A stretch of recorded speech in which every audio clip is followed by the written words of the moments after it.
Welcome everyone. Welcome to the Joint Astrophysical Colloquium offered by the Physical Department at Vergata University by the Observatory Astronomico di Monteporzio and by Istituto di Astrofisica e Planetologia Spaziale di Roma. Today I have the great pleasure to introduce our speaker, Professor Paola Caselli, from the Max-Planck Institute for Extraterrestrial Physics, where she is director and scientific member since 2014. Paola is going to introduce us to the world of astrochemistry, in particular its application to tackle the star formation and planet formation problem in our galaxy. I just want to remind you that it was only in the last half of the 20th century that the molecules have been detected in the space, but astrochemistry has widely and quickly developed from its first step. Nowadays, it has improved its diagnostic power to determine the physical condition of the interstellar medium, and Paola has deeply contributed to several of the progresses and success in this field. She started working on molecular lines and chemical processes in star-forming regions since her master thesis and PhD studies. During her PhD, she spent a long time working at Ohio State University and Harvard Smithsonian Center for Astrophysics, working with both Professor Eric Herbst and Professor Phil Myers, that both are two worldwide experts in the star formation and were pioneers in the studies of molecular astronomy, that is the observational part of astrochemistry. Paola got her PhD, and after fellowship in CFA, she became a researcher in that Observatory Astronomico of Observatory in 1996. Then she moved from Italy to work as a visiting scientist, first at the University of California at Berkeley, then to other prestigious universities like CFA, Harvard, Cambridge, and she finally became professor of astronomy at Leeds University, where she ended leading the astrophysical group there, and getting her PhD advanced grant that I want to mention because I really like the title that was called The Calm Before the Storm. It was referring clearly to the physical and chemical condition interstellar medium at the onset of star formation, before that heating from the newly born stars deeply influenced the molecular richness of the ISM. The relevance of her work in the field brought her to move to the Max-Planck Institute in 2014, where she became director of the Center of Astrochemical Studies, and she led observatory theologians and experimentalists focused on sharpening these cutting-edge diagnostic tools that is astrochemistry. And their final aim clearly to give us an ability to understand better the physical processes that are happening in the star during star and planet formation. So Paola, the floor is yours. Thank you, Eugenio. Thank you for taking me so far away in time. It has been a great adventure, I have to say, and I just would do everything again if I could. So, and of course, I mean, the achievements, as you said, are not only, of course, due to me, but all the people who I have been collaborated with and all the people who are, I think, like me, very passionate about the topic, and that we are all striving for, science. So let's hope to, and I'm sure, things will move now even faster than before, thanks to the new instrumentations and the great young people who are now working in the field. So today I will go through this journey going from clouds to planets. Of course, the journey will be very accelerated because it is hard to go into the details in each of these. But this is just to basically make the point that we are all coming from these clouds here that we know very well in our galaxy, but of course they're everywhere in every galaxy, even in a very early universe. And it's incredible that all the ingredients that make life and make us are actually already in there. And it's just a question of processing, chemical complexity growing, and say evolution of gas and dust together that bring than this amazing world like our own Earth that I put here with this nice molecule, which is the DNA molecule. So let me start with some motivation. We have been detecting and discovering lots. By we, it's a big we. I'm not in all the discoveries. So we have lots of interstellar molecules that have been detected in space, and the majority of them, as you can see in this table here, are actually organic in nature. And some of them are really can be considered like the seeds of life in space. For example, the aminoacetonitrile that is now popping up here with the 2 carbon to nitrogen and 4 hydrogen, that has been detected actually quite a long time ago in star forming region, and it is just one step away from the simplest amino acid, which is glycine. And as you know, amino acids are the building blocks of proteins that of course are crucial for living beings. The other amazing thing that is part of the motivation is that when we look at actually primitive material in our solar system, what we find very complex molecules. Now we talk about prebiotic molecules like many more amino acids than, say, glycine, even more than we need for living being on Earth, so more than 200. We only use 20. So we have fatty acids that are important for building membranes of cells. We see nucleobases that, of course, are the building blocks of the DNA, RNA, so our genetic code. So you have all the ingredients there that, of course, must have come from these precursor molecules from clouds, as we will see, and also a lot of processing also during the phases of, say, planet formation in the protoplanetary disk. The interesting thing is that, at least theoretically speaking, there have been some interesting work about, for example, enriching the early Earth with this material. And if you do that, and this, of course, we know was going on during the process of Earth assembly, you can actually form RNA polymers, so really the beginning of life, in a sense, in a very short time. So as I wrote here, RNA polymers may have formed more than 4.17 billion years ago. And, you know, the Earth is about 4.55 billion years ago. So if this is the case, then one could think that life cannot just be on Earth. It's just too easy, okay? The problem that we actually have no clue yet on how life originated, it seems to me is one of these problems that we are looking at, you know, the trees within the forest, and we don't realize it's just in front of us and we just don't realize it. So there are lots of people working on origins of life. One, for example, is this big center in Munich, where I am, and there are biophysicists working together with astronomers, and lots of work going on, but yeah, still not answered yet. And there is actually another very interesting approach that comes from Madrid. That I cite here some papers from Izaskun Jimenez Serra, Laura Colzi, and also Victor Rivilla, who have been at the forefront of this research. So here you are seeing a complex table with many molecules. The black contours here indicate molecules that have been detected in space, and the one with the dash, they are not yet detected, but there is work going on to detect them. And you see we go from simple to the left to complex on the right.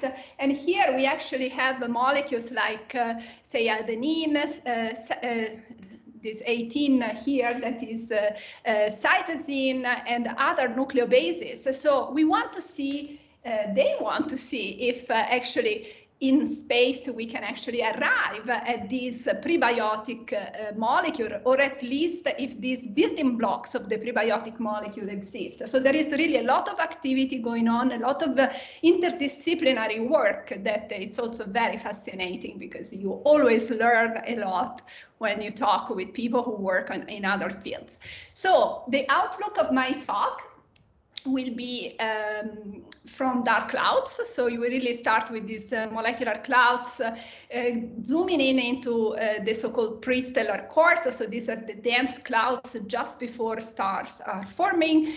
Just briefly about the importance of cosmic rays in chemistry and also, of course, dynamics. I will not go actually into the dynamics much. The deuterium fractionation, that is actually a way to link clouds to stellar systems like our own. Something about complex organic molecules, that just for you to remember, these are molecules with more than 6 atoms in size. This is the definition of astronomers. And then we will land into stellar system and just a couple of words on planet formation. So our Milky Way, as you have seen probably in pictures even better than this now. This is a bit old, and now you have these beautiful Gaia images, but it's fine. I mean, this picture is also, I think, very clear, because it shows that you have in our Milky Way, as well as in other galaxies, you have these dark lanes that are dark because they are absorbing the light from the background stars, from actually this Milky Way stripe that you see. And this is due to the fact that you have dust grains that have sizes similar to the wavelength of the light that is emitted by these stars. And in these regions, because it's dark and relatively dense material, you actually end up with quite cold regions. So this is really why they look like kind of holes in the sky, as Herschel was describing them. So they're really filled with this material that one day will end up into stars and planets. And you see that if I go back and forth here, we see that where it is dark, it is very bright in molecules like, for example, CO, which is the most abundant molecule after H2, which unfortunately is not as easy to observe as the CO. And you see that molecules are basically everywhere. They're filling these dark regions that are, of course, well visible at optical wavelengths. When we say want to study star formation, then we go into dark clouds, and these are pieces of this large map of our Milky Way galaxy. So have a look also at the size scale here. And what we also wanted to know a little bit is about the dust. So very briefly, dust grains, we know that at least in the interstellar medium, they have mixture compositions. They can be amorphous silicates or carbonaceous material, and with the grain size distribution that goes from, say, 10 angstrom to about 1 micrometer. Zooming in even more, now we get into the astronomical units scales, so from parsec to thousands of astronomical units. Now we get into the regions that actually will form stars in the near future, especially if we are talking about prestellar cores, which are these high density parts of molecular clouds, where actually we also see evidence of contraction motions. So the core is unstable against gravity, and it will definitely form one or more stars in the near future. So we have been studying these cores since a long time. They give us basically the initial conditions out of which stars and planets form. So it's important to understand the composition of the gas and also the composition of the ice that is forming in these regions, as I will say in a minute. And here you can see various zones. The deuteration zone, this is called like that because this is where we actually use deuterated molecules to trace these inner regions, and you will understand this soon. And then, of course, there is a transition zone between the core and the cloud, and then things merge into the cloud, and then you can actually use tracers like CO, HCO+, things that are actually linked to the CO molecules to trace this cloud.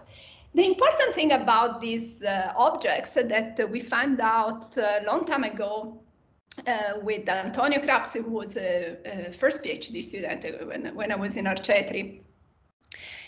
So we found that the temperature in these regions goes really below 10 Kelvin. So 10 Kelvin was this typical temperature that you can actually even calculate easily, just considering, you know, the heating due to cosmic rays that come from the supernovae, say acceleration from supernovae, and molecular ion emission from CO. So you get more or less, say, 10 Kelvin in these regions where UV photons don't penetrate. But actually, we found that the temperature goes even lower than that, because here we are talking about very high densities. So we are compared to the, say, interstellar medium, we talk about more than 1 million per cubic centimeter of H2 molecules. And in these conditions, there is really a dimming of the interstellar radiation field to values that go down to about 6 Kelvin. This green is actually coming from theoretical predictions with this paper here that include, in fact, Daniele Galli and Malcolm Walmsley. And what happened here when you have such a low temperature, you have a very high depletion of molecules. So molecules basically collide with the dust just because they have these random motions. But if it is very cold, once they collide, basically they're stuck there. They're not able to go back. So that's why dust grains become, we believe they're coming quite thick in ice. So you have these silicates or carbonaceous materials surrounded by ice that is mainly actually water, but also CO, CO2, and methanol that is forming.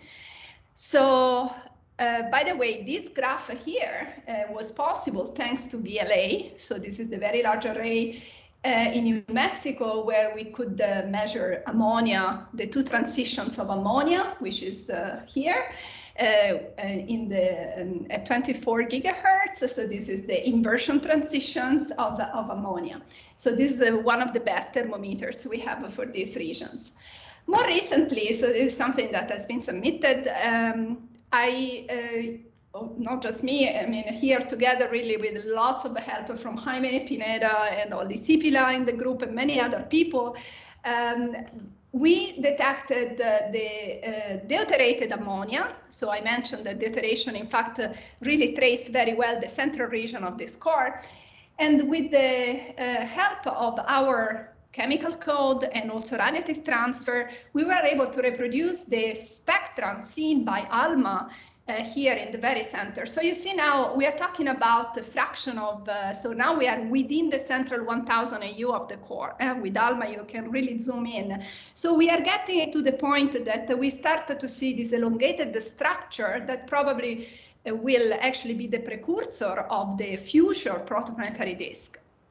So what we have here, we have some dots, and we compare here the data with the model, and you can see that the comparison is really good, and we can actually reproduce our observations with a very interesting and intriguing result. And the intriguing result is that basically we are predicting here that, of course, not just CO, but all the molecules that are heavier than helium are actually frozen onto dust grains. So basically we are at the level of 99.99%.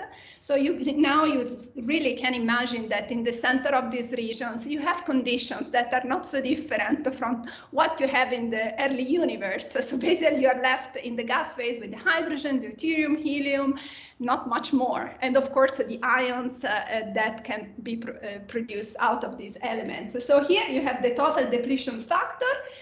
which is this red, so it goes up to 10 to the 4, so this is where this 99.99% comes from, and this is the abundance of the deuterated ammonia that we see going down, dropping down very quickly toward the center. So this is the bottom line. This is my dust grain in the center of this course. So dust grains now become little snowballs, and but nothing is not as static as this figure you could actually think of, because we still have radiation, and this radiation comes from the cosmic rays that are actually able to penetrate through this high density in the central region of this prestellar core. So the picture I'd like you to remember is that in the center we have this refractory material of dust grains surrounded by thick icy mantles. How thick? Well, we are talking about, say, 150 or more monolayers. So we are talking about a quarter of the radius of the dust that actually is made out of ice. And then, of course, well, we don't have much UV irradiation except for the UV that are produced by cosmic rays, because cosmic rays can actually excite H2 molecules, which then fluoresce back and produce a UV. In UV radiation that is very, very tenuous, is about 10,000 times less strong than the interstellar radiation field, but it's still there and can do some damage, or anyway some interesting chemistry on this ice. And then of course we have the direct bombardment from cosmic rays that can also bring even more damage. And the best is probably to again just imagine that you can actually zoom in into a dust grain. So now we are viewing this as we were very, say, sub-micrometer in size. We see the refractory material here, we see the ice here, the ice layer, and then here we see a proton that is, say, one of the main ingredients for cosmic rays that penetrates into the ice. And what the proton does is start to excite neighbor molecules, produces secondary electrons that can actually also excite other molecules, so we can have breaking of bonds, and this activates new chemistry. This is all well known actually, and still ongoing work that in fact I would say in Italy also there is a nice, very important work done in Catania at the Observatory Astrofisico there, where Maria Elisabetta Palumbo, Pippo Baratta, but also Giovanni Strazzulla and all the new generation of people that have been working on this in the laboratory. With Chris Shingledecker, who was a Humboldt fellow in my group until 1.5 years ago, we have been doing some work taking into account this bombardment of cosmic rays. And one of the interesting things that we found is that, for example, we can transform sulfur ice. So sulfur, similar to the water, mainly forms H2S on the surface of the grains. But if you have cosmic rays, this H2S can be destroyed, and you can actually use the sulfur and HS that is formed after the bombardment. You can use that to actually make allotropes. So these are chains of sulfur. And you arrive up to the most stable molecule in this allotrope chain, that is S8, and it is depicted here. And you can see that if you go, say, to Vesuvio or to other volcanoes, you have these striations of yellow, and it's really refractory, and that is S8, okay? So S8, once it's there, it's stuck there, and it's very hard to actually remove. So this could actually play a big role in one of the problems of astrochemistry, which is where is sulfur? It seems that sulfur is disappearing, going from the diffuse medium where it is all in the gas phase, is SS+, going to dark regions and molecular clouds where basically only a small, very small fraction of sulfur remains. And it's interesting that actually also in the Comet 67P, several of these allotropes were detected that could also say something about this refractory sulfur that, once it is forming these dust grains, of course, is brought into later stages of evolution when you form planetesimal and could form comets. part of the comet, say, refractory material. And I cite here also this Calmonte paper that also discuss about these detections. As I said, I don't have much time to go into the dynamics, but one thing I have to say is that cosmic rays, of course, are crucial in these regions where UV photons don't play much role at all in the fraction of ionization that you have. So you form ions. Once cosmic rays go through the dark region, they can produce ions. In fact, for example, they ionize H2, and then H2 plus react immediately with other H2 molecule, form H3 plus, which is the most abundant, or say the most important molecular ion in astrochemistry. And ions are especially important because, so to know this number here, Xe, which is the electron fraction, is extremely important because you have molecular clouds that are threaded by magnetic fields. So in a magnetized medium, it's kind of really needed to know the say how many ions you have, because then you can tell how fast this cloud can collapse, which type of stellar system will form, which type of protoplanetary disk will form. So it's really a crucial parameter.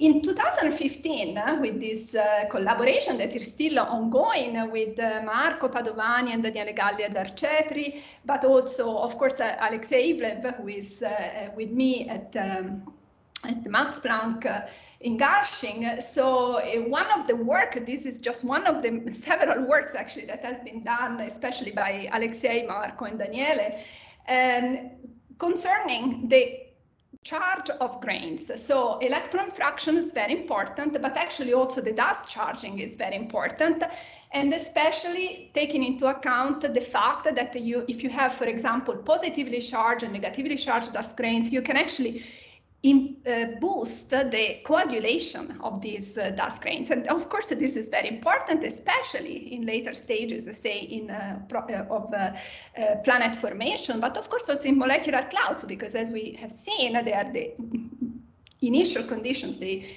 can be considered the initial conditions for, say, planet formation. So here in this complicated diagram, so here we have basically the spectrum of cosmic rays, so the protons and the electrons, and here with different models at low energy, because here we have some kind of uncertainty based on observations and the poor knowledge that we have at this low energy, because these cosmic rays cannot penetrate into our, say, solar system because of the heliosphere and the presence, say, of the stellar wind that prevents these cosmic rays to penetrate.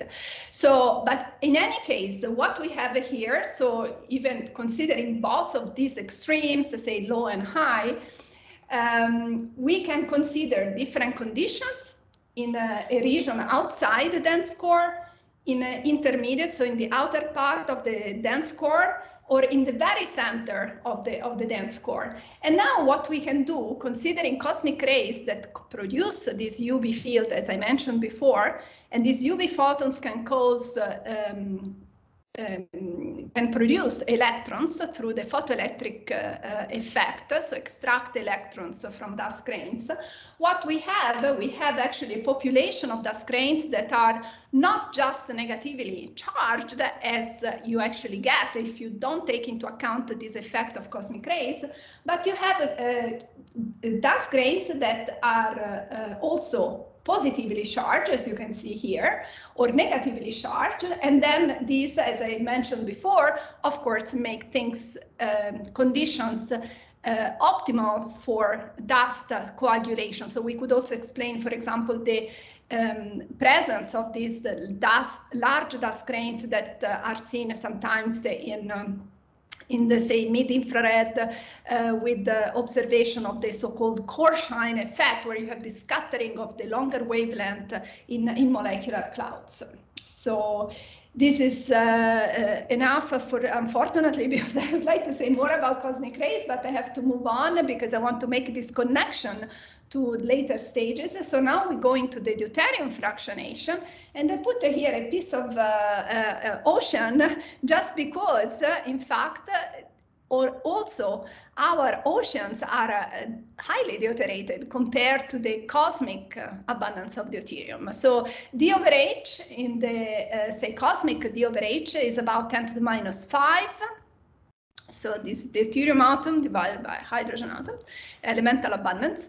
And here you can see that if you consider the water in our ocean, so this is the value, 1.5 times 10 to the minus 5 for protosolar, but this is also, say, cosmic abundance, more or less, ISM.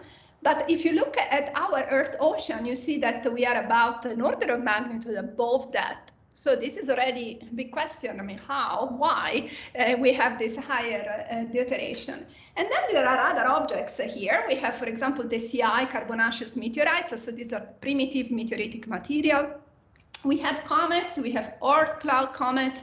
We have Jupiter family comet. And you can see that most of them are either at the level of our ocean, which could suggest that actually, maybe comets have brought the water onto Earth, but actually look at the meteorites, they're spot on. So there is this kind of, two schools of thought about who brought the water on Earth.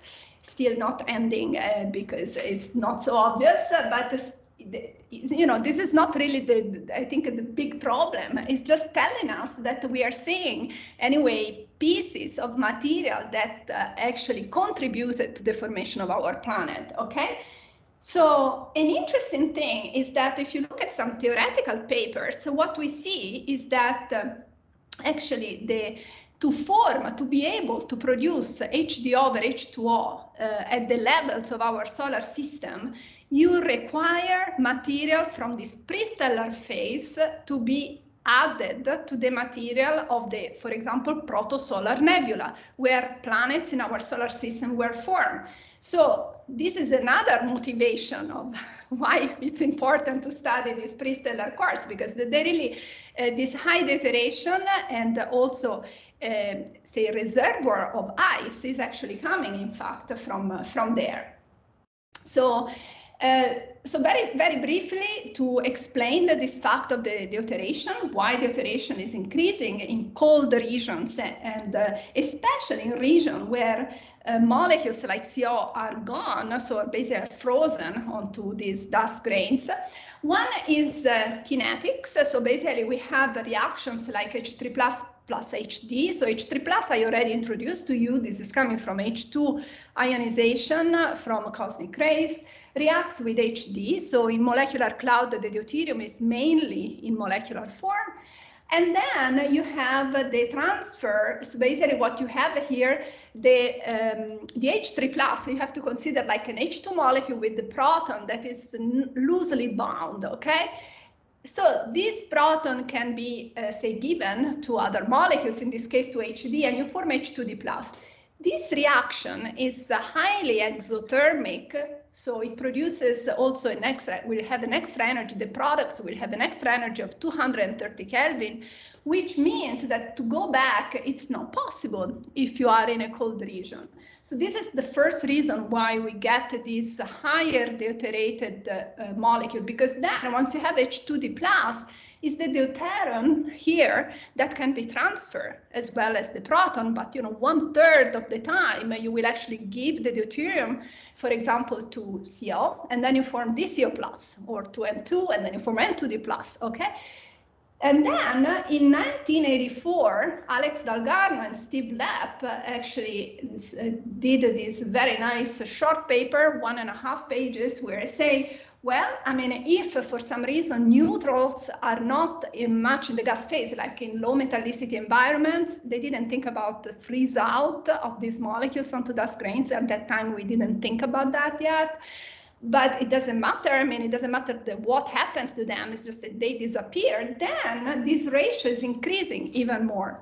Why? Well, because, for example, CO is, if it is not present, it will basically not attack anymore these molecular ions, so it will not react with H3 plus and form HCO plus, and it will not react with H2D plus to form DCO plus.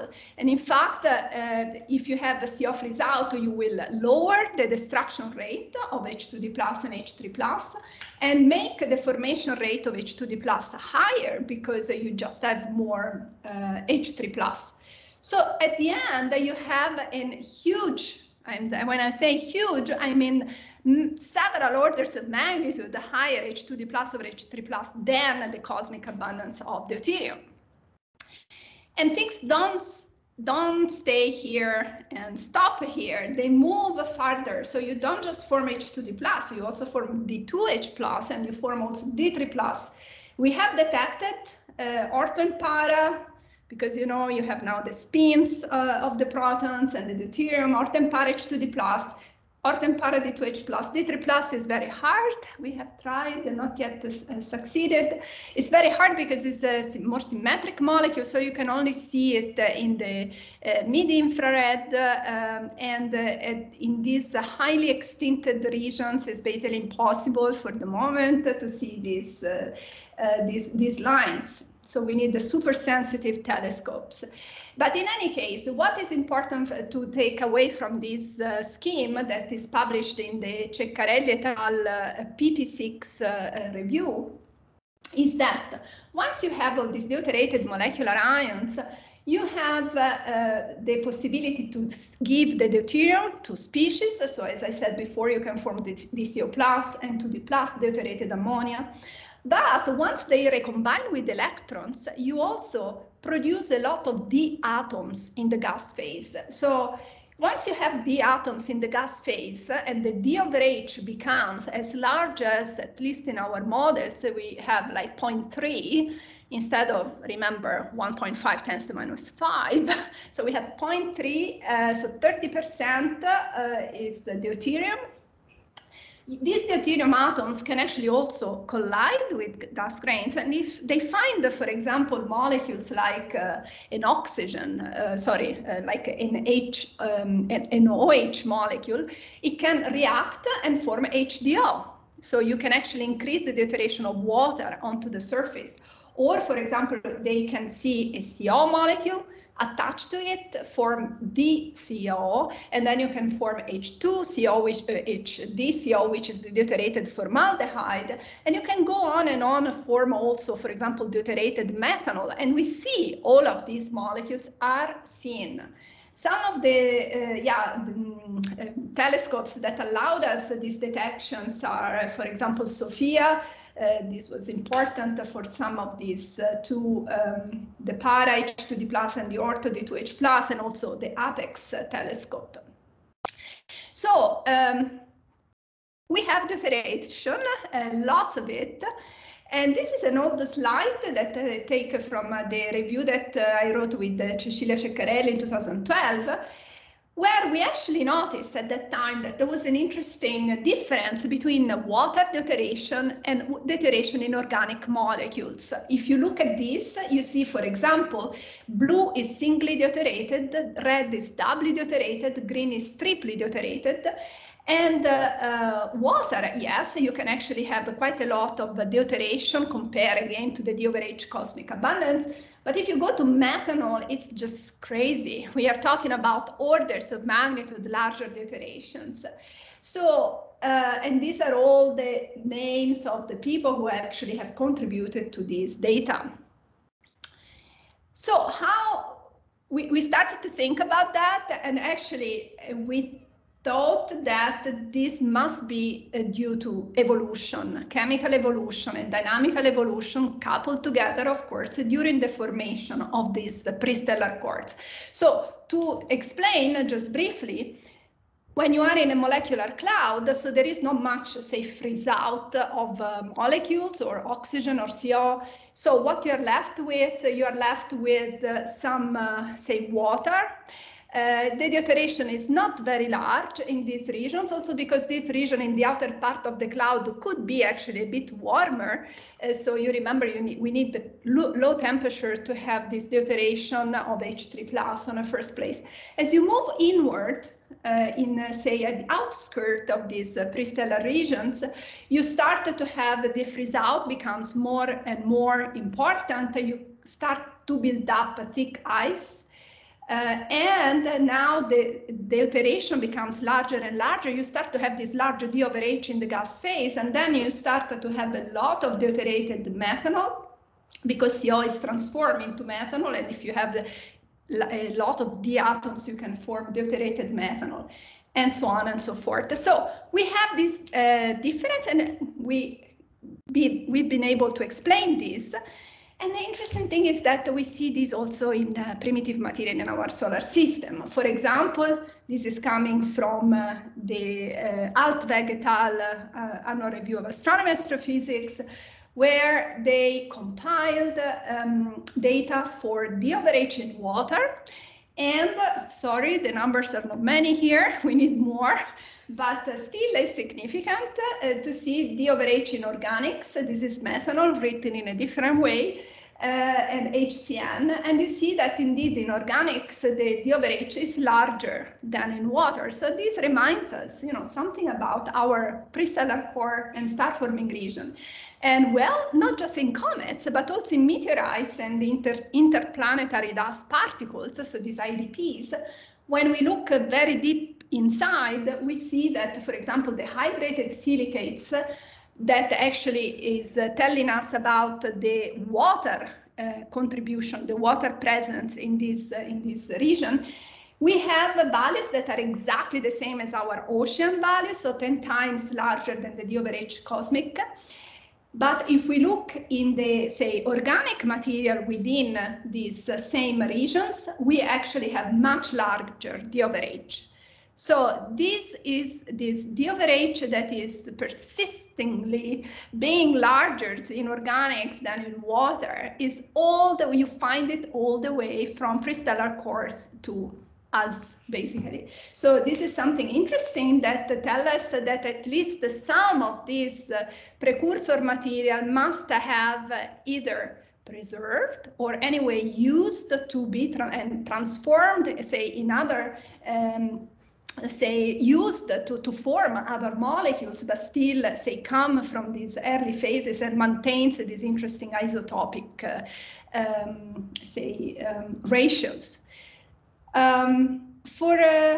So now let's look a little bit at the complex organics, because until, say, about 10 years ago, or slightly more than 10 years ago, we were all looking at active star-forming regions, because there we knew that there were a lot of molecules, including complex organics.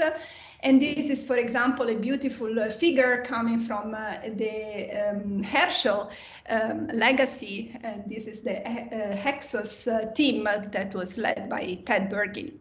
So you see here a crowded spectrum, lots of interesting molecules. So people there, so at that time we were thinking, well, these molecules, they probably form many of them in the gas phase because it's warm, you have lots of reaction, you have also the, say, release of these ices that probably are formed by simple molecules, and they actually contribute to the formation of this molecule in the gas phase in the warm region just nearby stars. But actually, and this is work that goes back to 2007, 2010, 2013, actually, these complex organic molecules have been found also in nearby, say, prestellar cores. And in fact, now again, thanks to ALMA, we can actually say where they are. These complex organic in the gas phase, they are seen just wrapping around the prestellar cores, and we understand at least I don't say 100%, but we understand pretty well why that is this is the case. The reason being that in this region where you see the complex organic is exactly the region where the CO molecules start to catastrophically freeze out. So you have ice mantles at some point in the history of these regions that are thick in CO ice, and CO ice allow molecules that form on the surface to be able to actually use some of their formation energy to go back in the gas phase.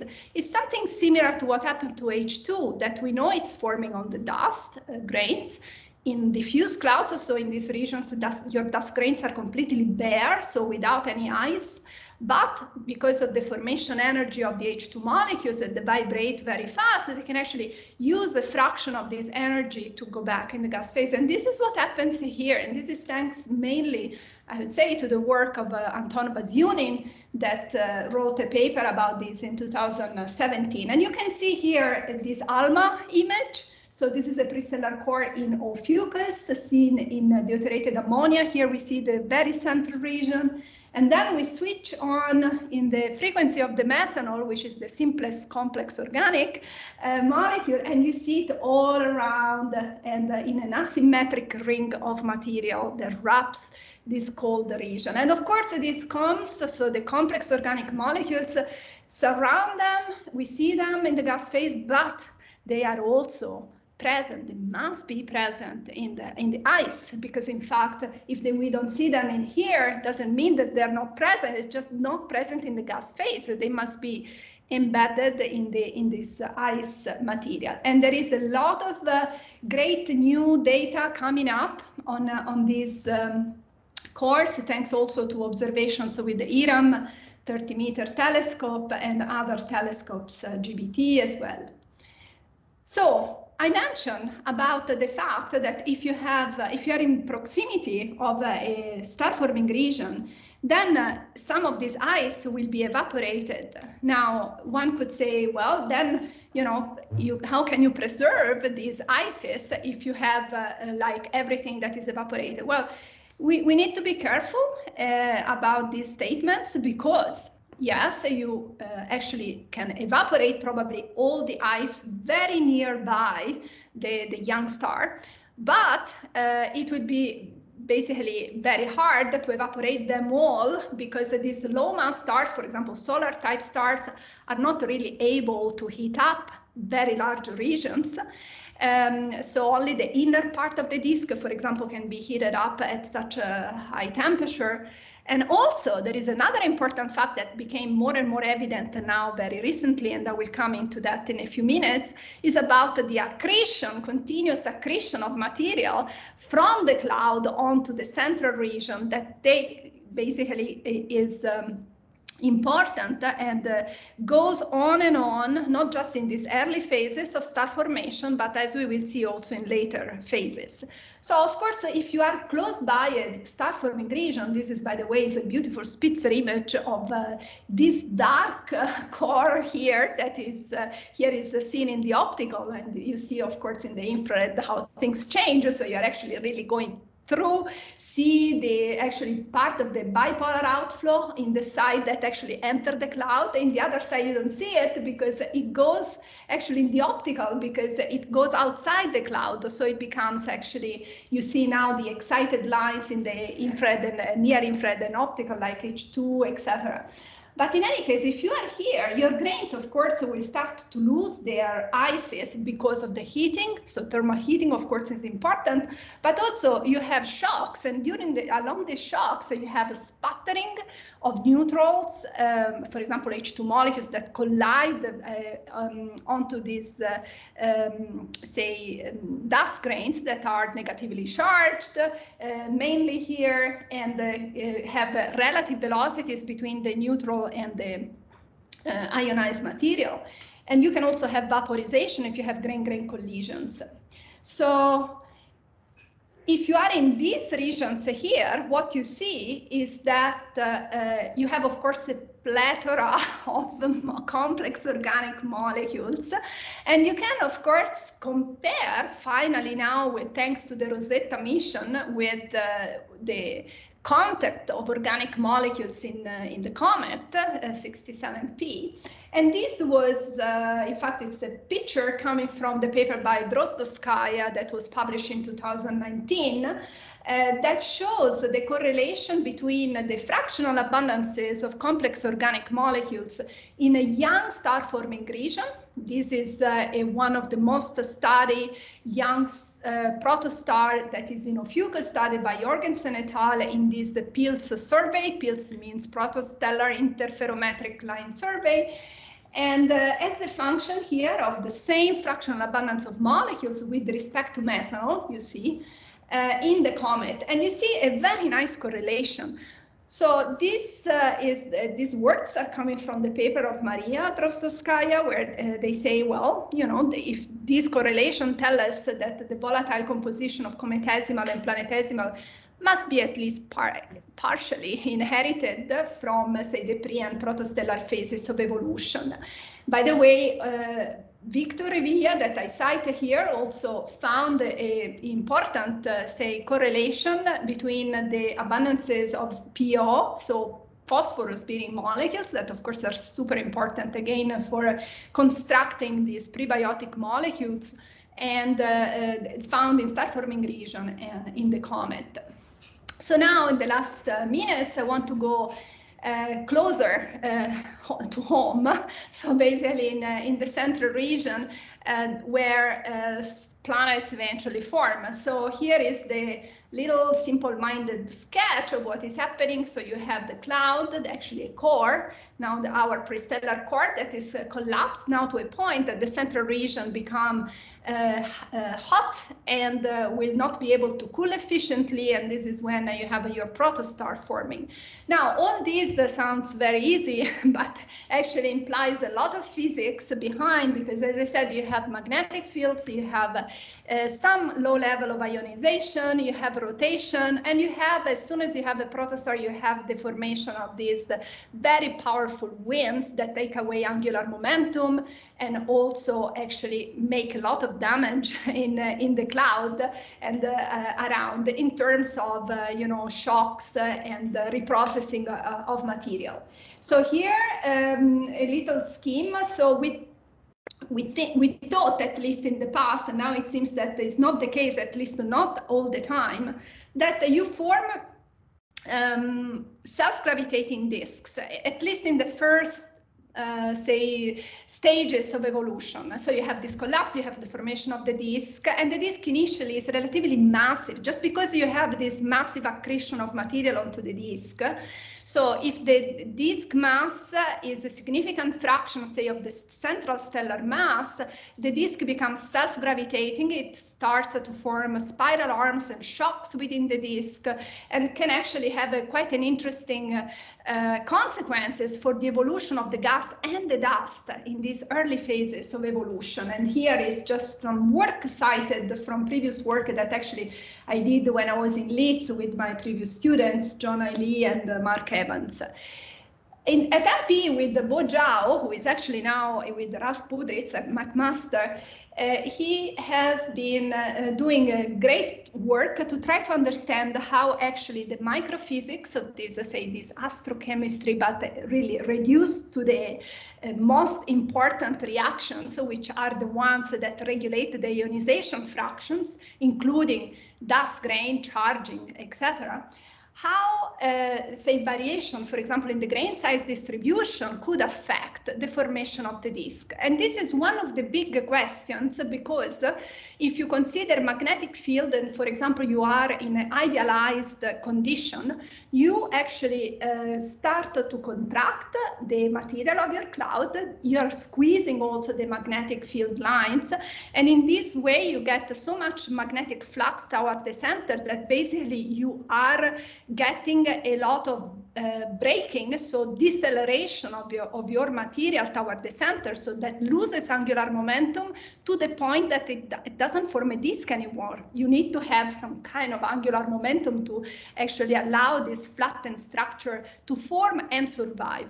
So Bo, what found is that, for example, if the very small grains that are part of the grain size distribution, for some reasons, like for example, like freezing of these molecule, these big molecules, they could be considered like big molecules, like this polycyclic aromatic hydrocarbon that I sketch here. If they are frozen onto the dust grains, he found a very important difference. So I now run these two movies, one with the very small grains, and you can see here in this movie that basically it's there is no disk. There is a little plume, but there is no disk form because of this magnetic braking. However, without the very small grains that actually carry most of the negative charges in these inner regions, you are able to reduce, in this case, the magnetic flux in the inner region, and you can actually form disks, not just disks, you can actually form self-gravitating disks. You can form disks of all shapes and size, even with rings, whatever you want, as long as you change a little bit the initial conditions, for example, the cosmic ray ionization rate or the mass to flux ratio. By flux, I mean magnetic flux, etc. So very sensitive to initial conditions, but then one may wonder, you know, this is not such a crazy thing. I mean, if you are in a molecular cloud, depending where you are, you can have different type of indeed initial conditions, different level of irradiation, etc. And then this maybe could be at the origin of the zoo of disks that are seen now with ALMA. One thing that I wanted to mention that is also important is about the fact that recently Joaquin Zamponi, a PhD student at MPE, study with the very high angular resolution observations, the disk here in the area 16293, finding evidence that this is a very young disk. It's like we call it like class 0 disk, finding evidence that the mid plane is very warm, most likely because of the presence of these gravitational instability type of modes where you have shocks, etc.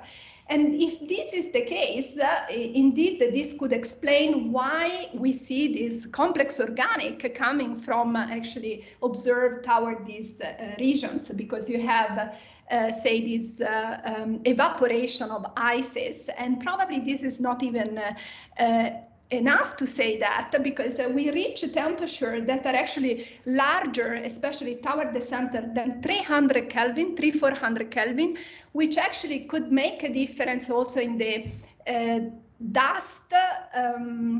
So, for example, carbonaceous dust could be destroyed at this high temperature. So you can actually change also the composition of the dust, and this could also contribute to the evolution toward, say, larger dust grains, etc. But this is all at the moment up here, and we are actually very excited about, but still studying it.